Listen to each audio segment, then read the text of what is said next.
اعوذ باللہ من الشیطان الرجیم بسم اللہ الرحمن الرحیم۔ پاکستان میں اسلامی جمہوری سلطنت بالفاظ دیگر مدینہ حکومت قائم کرنے کا جو 5واں قدم ہے وہ یہ ہے کہ ہم سرکاری سطح پر زندگی کو سادہ، آرام دہ اور آسان بنائیں۔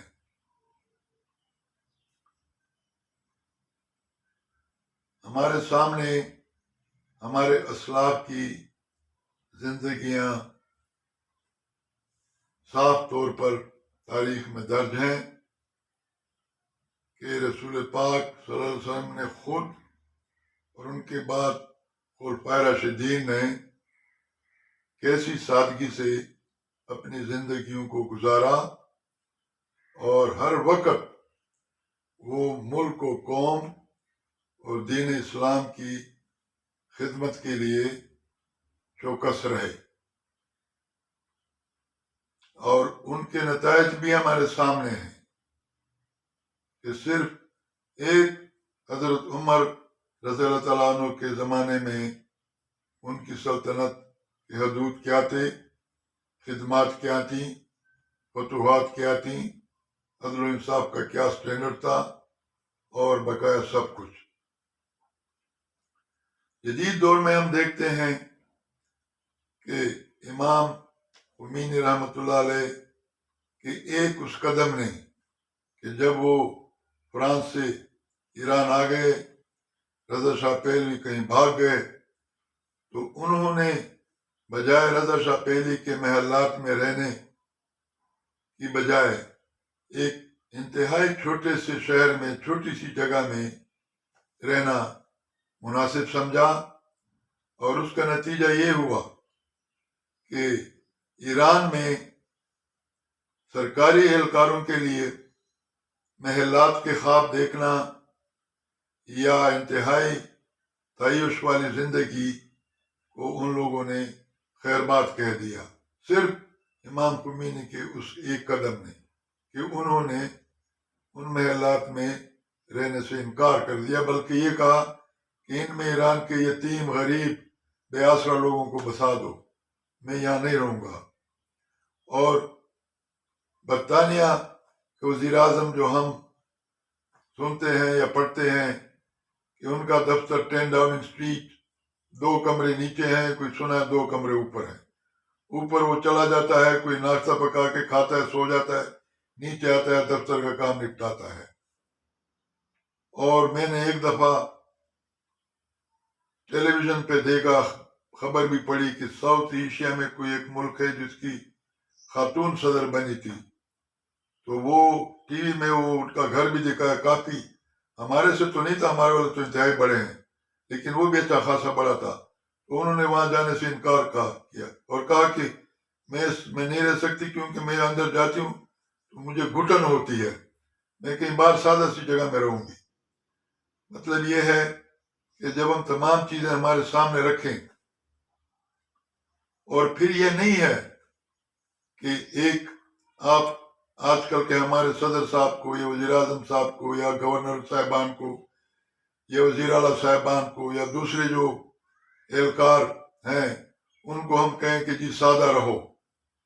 اس میں ایک بنیادی خامی یہ ہے کہ اگر ہمارے اوپر کا آدمی محل میں رہنے کا شوق رکھتا ہے تو اس کے نیچے بھی وہ دوسرے لیول کا آدمی بھی کہے گا کہ جی اگر میرا محل صدر کے برابر نہیں ہے، اس سے ذرا کم درجے کا محل تو میرے لیے بھی ہونا چاہیے۔ اس طرح ہوتے ہوتے آپ نیچے آئیں تو آپ کے ڈویژنل ہیڈ کا کمشنر صاحب جس کو کہتے ہیں، یا ڈپٹی کے کمشنر کہتے ہیں، یا اسسٹنٹ کمشنر ہے، یا محکمے کا ڈائریکٹر ہے، یا انجینئر ہے چیف، یا دوسرا تیسرا، وہ بھی پھر اپنے اپنے لیول پر کہیں گے کہ جی ہمیں بھی اپنے حد کا محل تو ضروری ہے میرے لیے رہنا۔ اور پھر کیا ہوتا ہے آگے، اگر ان محلات پر بھی اتفاق کیا جائے کہ وہی محلات میں رہو جب تک تم سرکاری نوکر ہو، ریٹائر ہو جاؤ تو چپ اپنے چلے جاؤ۔ وہ پھر کیا کرتے ہیں، وہ یہ سوچتے ہیں کہ یار یہ تو آج سرکاری محل ہے، میں نے ریٹائر ہونا ہے، تو ریٹائرمنٹ کے بعد تو میرا شوق محلوں میں رہنے کا اور بڑھ چکا ہوگا، تو میں کیا کروں گا۔ پھر وہ کہتا ہے کوئی بات نہیں ہے، ادھر سے پیسہ کماؤ، ادھر سے کماؤ، جہاں سے کماؤ بس کماؤ، تاکہ میں ادھر بھی 2-4 محل کھڑے کر دوں کہ ریٹائرمنٹ کے بعد سرکاری محل میرے ہاتھ سے نکلے تو میں کہوں کوئی بات نہیں، میرے لیے 4 محل اور انتظار کر رہے ہیں جو ماشاءاللہ قوم کے نہیں ہیں، میرے ذاتی ہیں۔ تو یہ ایک ایسا لامتناہی سلسلہ جنم لیتا ہے کہ اس کی برائیاں پھر ایسی ہیں کہ شیطان چاروں طرف ڈانس کرنے لگتا ہے، اور سچ جو ہے وہ پھر اندھیروں میں کہیں ہمارے ہاتھوں چلا جاتا ہے۔ حالانکہ سچ تو یہ ہے کہ سچ تو ہمیشہ ایویڈنٹ ہے، ظاہر ہے، ڈومیننٹ ہے، غالب ہے، لیکن ہمارے اس قسم کی کرداروں سے وہ جھوٹ اتنا کھل کر سامنے آتا ہے کہ پھر کسی کو سچ نظر بھی نہیں آتا۔ تو میری گزارش یہ ہے کہ، اور پھر خاص کر جب ہم یہ سوچتے ہیں کہ آج اس ملک کو، اس ملک کے قوم کو، آپ کا ایک ایک بچہ نہ جانے کتنے کتنے ہزاروں ڈالر کا گروی ہے، IMF کے ہاتھوں، ایشین ڈیولپمنٹ کے ہاتھوں، ورلڈ بینک کے ہاتھوں اور ڈونر کنٹریز کے ہاتھوں، اور IMF نے ان اداروں نے ہمیں یہاں پکڑا ہوا ہے، یہاں پکڑا ہوا ہے، ہم دیکھ رہے ہیں، لیکن اس کے باوجود ہم یہ نہیں سوچتے کہ ان اداروں کو بنانے والے، ان اداروں کو چلانے والے کی طرز زندگی دیکھ لو کہ ان پہ روزانہ کتنا خرچ ہوتا ہے وہاں کی حکومتوں کا یا وہاں کے معاشروں کا، اور آپ کے ان بڑے بڑوں پر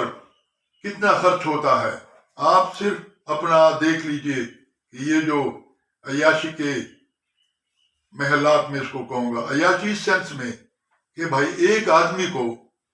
600 کنال کے عمارت میں ایک آدمی رہ رہا ہے جس کا نام ہے گورنر صاحب۔ افادیت میں نہیں جاؤں گا، اگر آپ کے پاس وقت ہوتا، میری باتیں سننے کا آپ لوگوں کو ذرا حوصلہ ہوتا تو میں تفصیل سے کئی چیزوں پہ روشنی ڈالتا، لیکن یہاں پر سب چیزوں کو مختصر کر رہا ہوں کہ آپ کا گورنر آف لاہور، میں نے 40 سال پہلے ایک مضمون پڑھا تھا، اتنا بڑا مضمون، پورا اس کا ڈیٹیل آیا تھا، مجھے یاد ہے۔ اس میں کیا لکھا تھا کہ 600 کنال رقبہ ہے اس کا اور 500 ملازمین کام کر رہے ہیں آج آپ کے۔ اور پھر سب سے بڑا دکھ یہ ہوتا ہے کہ اگر کوئی بیرونی حملہ آور آتا ہے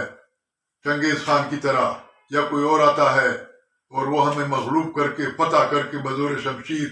اور وہ میں کہتا ہے کہ میں تو ان محلات میں رہوں گا اور جہاں میرے 500 نوکر ہوں دن رات اور میرے اوپر اتنا خرچہ ہے میں رہوں گا، تو ہم تو پھر کہتے میاں تم غالب ہو، پاتے ہو، شمشیر زنی میں خوب ماہر ہو،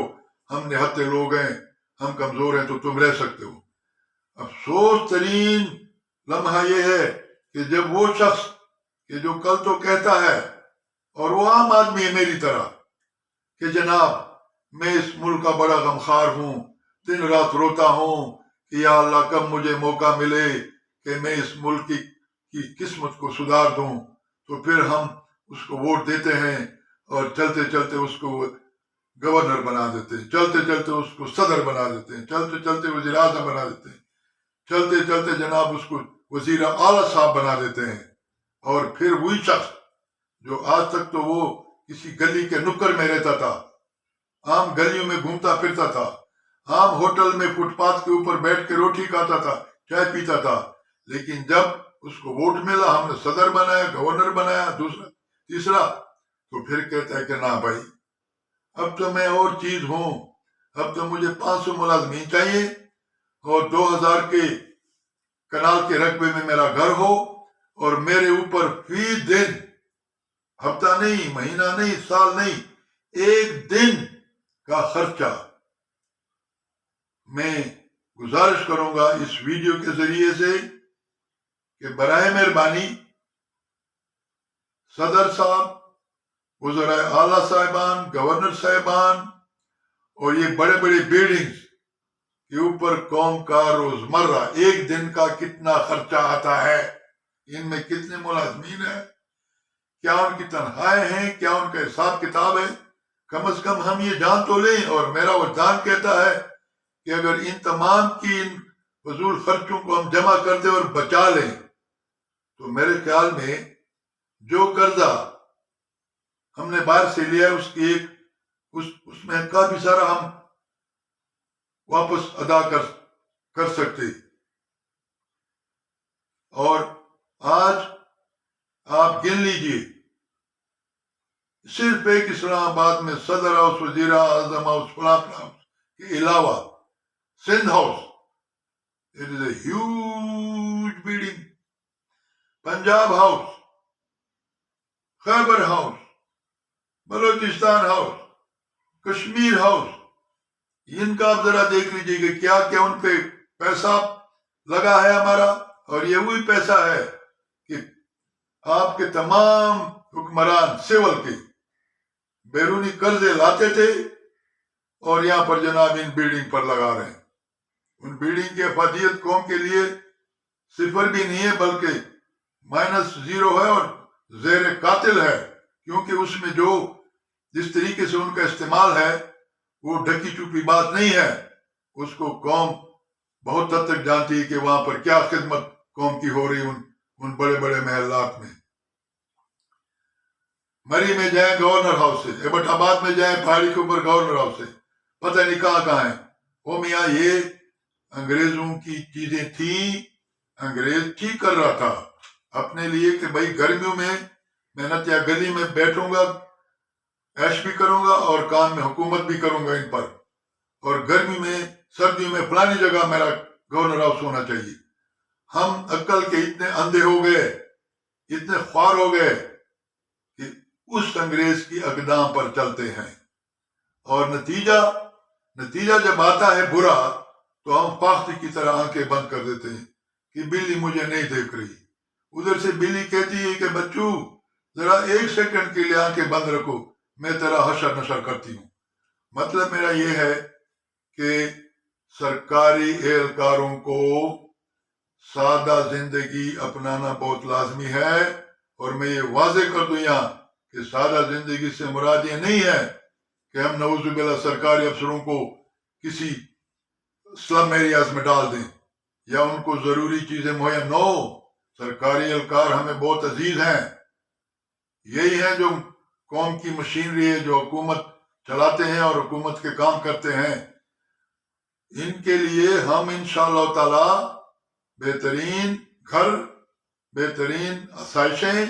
ان کی فیملیز کے لیے، بچوں کے لیے ٹرانسپورٹ کا انتظام، ان کے لیے سب کچھ انشاءاللہ بہترین دیں گے۔ یہ نہ سمجھیں کہ میرا مطلب یہ ہے کہ ان کو ان گھروں سے نکالو اور ان کو جوہر میں پھینک دو، اللہ ایسا نہ کرے،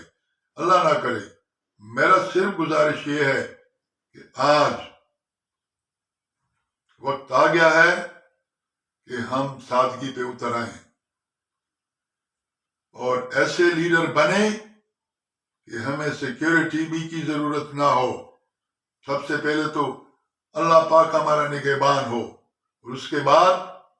یہی عوام، 22 کروڑ عوام لیڈروں کے محافظ بن کے دکھائیں، اور دکھا سکتے ہیں۔ ان میں یہ ہے، ہمارا عام آدمی پاکستانی بہترین ہے، اگر یہ خراب ہے یا 2 نمبریہ ہو چکا ہے بشمول میرے کے، تو یہ ان حالات نے ہمیں تباہ کیا ہوا ہے، ہمیں شیطان کے راستے پہ ڈالا ہوا ہے۔ اس شیطانی چکر کو ختم کرنے کے لیے اگر ہمارے سرکاری حکمران اہلکار سادگی کو اپنائیں تو انشاءاللہ تعالی عوام بہت زیادہ خیر مقدم کرے گی، اور عوام بھی جو آج کل جیسے میں نے عرض کیا کہ ہم بھی 2 نمبری ہو گئے عوام، تو عوام بھی اپنے سے 2 نمبری نکال لے گی۔ عوام بھی پھر کہے گی کہ نو، اب حالات اور ہیں۔ اگر میرا ملک کا صدر،